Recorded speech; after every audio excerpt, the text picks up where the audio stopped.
Could your love of sushi be proof that you were Japanese in a past life? Maybe not, but for a group of 24 Burmese children, it might just be the case. After World War II, a large group of children in Burma claimed to have been Japanese soldiers in a past life. They could not tolerate the spicy Burmese cuisine. Instead, they craved raw fish.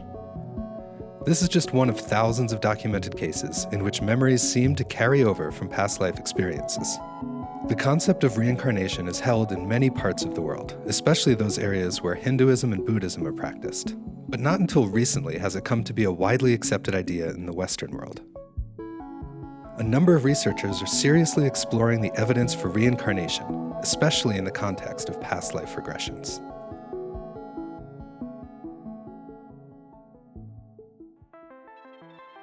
It's been estimated that about 1 million people have accessed past life memories in one way or another. The most common method is through a guided therapy session with a psychotherapist. During these sessions, the subject is put under hypnosis while a therapist guides them with directions and questions. Regressions are often cathartic, accessing memories that are somehow tied to physical afflictions or anxiety experienced in the current lifetime. One of the most prominent names in past life regression is Dr. Brian Weiss. His daughter, Amy Weiss, had never had a successful regression despite her father's profession.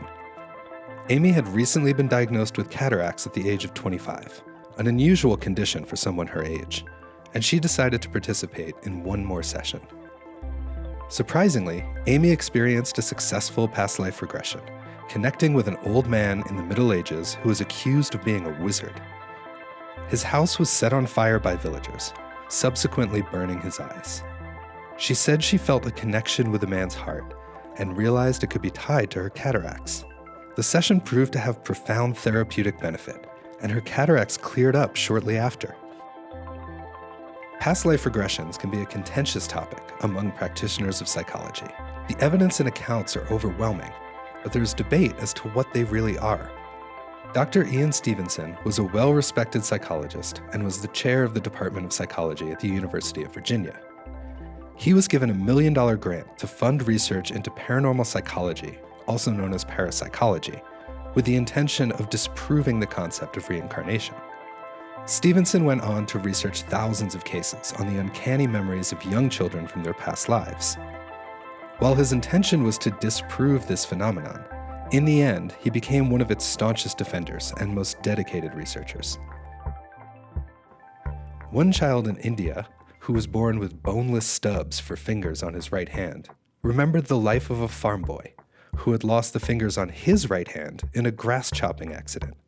What really makes this case remarkable is that Stevenson was unable to find a single medical record of another birth with this unique deformity. Today, Dr. Jim Tucker continues to conduct the work started by Stevenson.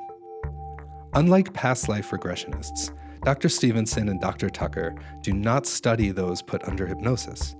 Instead, they look at cases of kids who start to spontaneously remember things, and who start speaking about their previous lives while fully cognizant.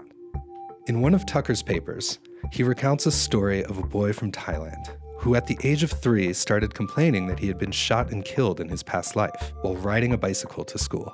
He even remembered that he was a local teacher, and he remembered his name, Bua Kai. His grandmother took him to the village where he said he lived, and he led her to a house. He recognized the people living there, and they confirmed that 5 years earlier, their son, Bua Kai, had been shot and killed while riding a bike to work.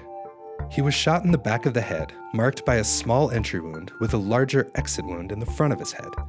The little boy had been born with a small birthmark on the back of his head and a larger, oddly shaped mark on his forehead. Closer to home, Dr. Tucker investigated a truly uncanny case in Oklahoma that went on to make national headlines. When Ryan Hammonds was 5 years old, he began telling his mother, "I used to be somebody else," and "Take me home to Hollywood." The boy had a surprising array of specific facts on hand about his former life, including dancing on Broadway, starring in films with Mae West, and eventually becoming a powerful Hollywood agent.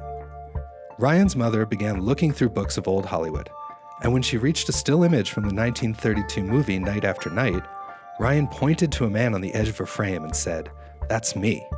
With the help of Dr. Tucker, They were able to identify this man after weeks of investigation as Marty Martin, an extra who had danced on Broadway and eventually became a powerful agent.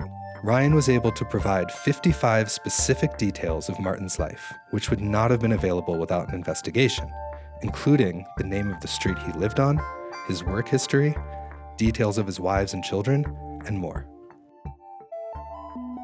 Is it possible that we have led past lives in which memories could have transcended into this lifetime, continuing to remain in the depths of our subconscious? There is widespread evidence that is hard to refute or explain. Past life regression therapists and traditional psychiatrists are still at odds as to what is really being accessed when someone undertakes one of these sessions. But some of the most astute academics and doctors have been convinced that there is some sort of phenomenon happening that can't be easily explained.